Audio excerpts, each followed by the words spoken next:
You're listening to Civic Media. You can tune into any of our live shows on any radio station across the state with the Civic Media app. Find us in your phone's app store and listen anytime, anywhere. This is your WGBW Daily News Roundup for the Talk of Green Bay, 97.9 FM and 1590 AM. From the 97.9 WGBW newsroom, I'm Lisa Hale with this local news update. It rarely ever happens, but the State Court of Appeals has agreed to review a case before a trial has even gotten underway. 36-year-old James Granberry faces 14 drug charges after a July 2024 arrest. He was charged 2 weeks later, but his case never had a preliminary hearing.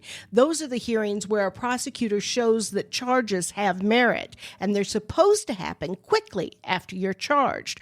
Brown County commissioners have extended the deadline multiple times because the state has not been able to find Granberry a public defender. Granberry has asked for his case to be dismissed and has now filed an appeal to that end. The appeals court accepted the case for a review and is expected to decide in several weeks or months.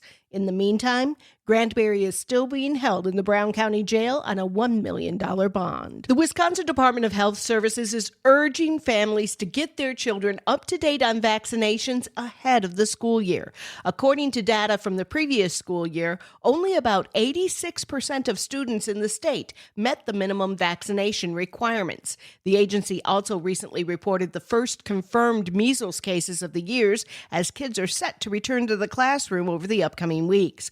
Health officials are urging families to get the MMR vaccine for their children to prevent further spread of the highly contagious virus. Republicans at the state capitol are moving forward with tax bills this week. Shali Pittman reports. One would expand tax credits for businesses that help build workforce housing or employee child care programs. Right now, companies only qualify if they directly fund those efforts, but under the bill, they'd get credits for helping outside groups develop programs too. A second bill would match state tax credits with federal ones for employer-provided childcare. A third would tweak rules for restoring historic buildings. The fourth bill would make tips tax-free under Wisconsin's income taxes. Governor Evers proposed no taxes on tips in his budget proposal earlier this year, but Republicans stripped it out of the budget they passed last month. All four bills will get a hearing this Thursday at the Capitol in the Assembly's Ways and Means Committee. Each of these bills has a companion bill in the state Senate. The Madison Clerk's Office will have to adhere to new rules ordered as a result of an investigation into November's uncounted ballots. Savannah Tomei-Olson has this story. 193 voters' absentee ballots went uncounted in the fall when then-clerk Mary Beth Witzel-Bell reportedly baked hundreds of holiday cookies. The Wisconsin Elections Commission investigated for 6 months and talked to more than a dozen people under sworn deposition. The commission says the ballots went uncounted because of multiple errors and a, quote, complete lack of leadership, end quote. Now, the commission gave the Madison Clerk's Office new tasks in future elections. That includes updating absentee ballot processes so they don't get lost, not printing poll books until the Thursday before an election at the very earliest, writing out which staffer is responsible for tasks that are required by state law, and doing a full inspection after an election and before the Board of Canvassers certifies the results. City Attorney Mike Haas is currently the interim clerk. He was once the administrator of the Wisconsin Elections Commission.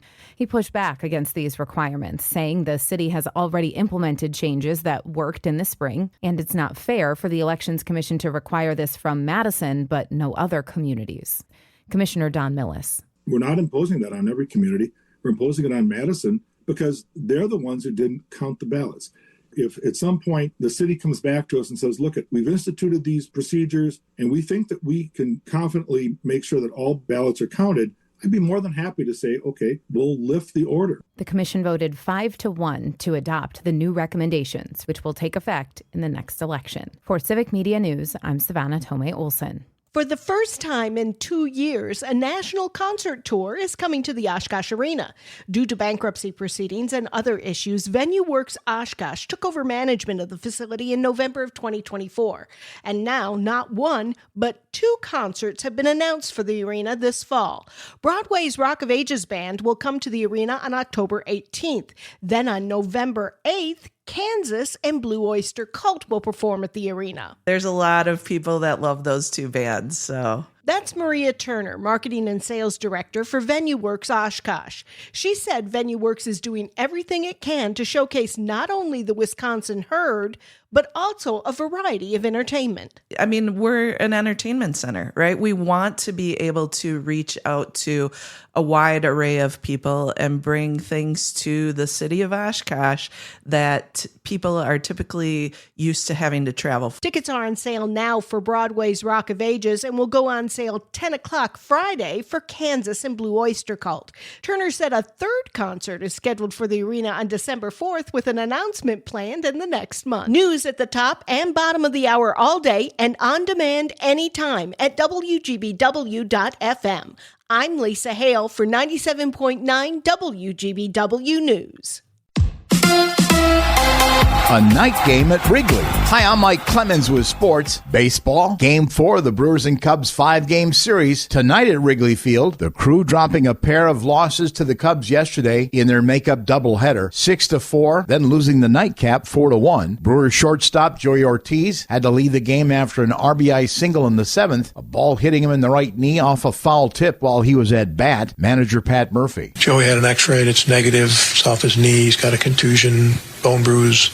That bone bruise is pretty painful, so we'll manage that if we can. Cubs manager Craig Counsell on back-to-back wins over the Brewers in just one day, getting contributions from just about everyone. We need the roster to win. We need the whole roster to win. You know, a bunch of guys today, it felt like a lot of guys did something today, and that's why you walk away with 2 wins. NFL, the Packers have today off before their joint practice session with the Seahawks tomorrow morning at 10:30 with Sports on Mike Clemens.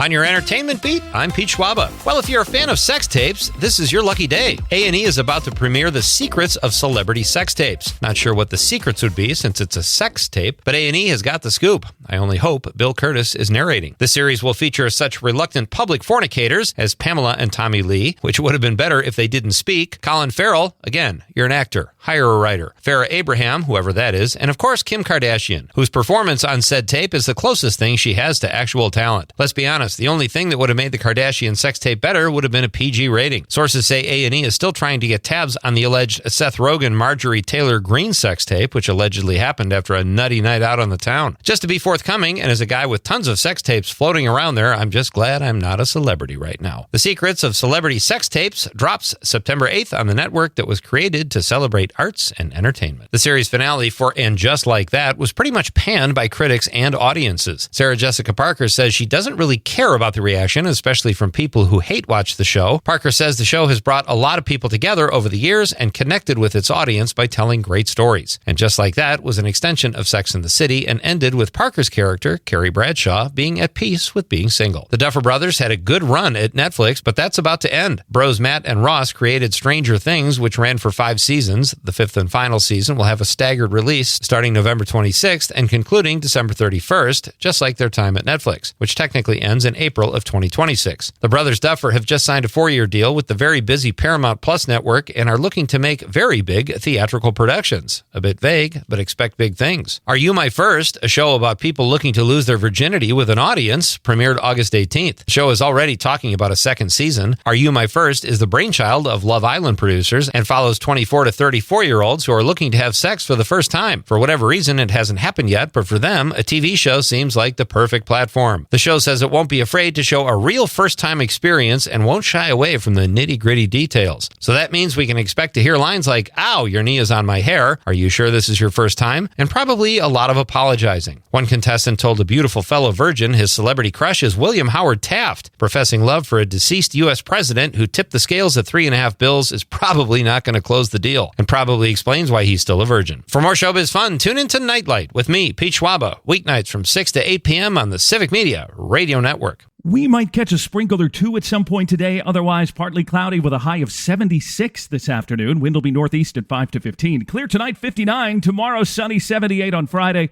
Partly cloudy with a high of 79. I'm meteorologist Sean Cable. Currently, it is 66.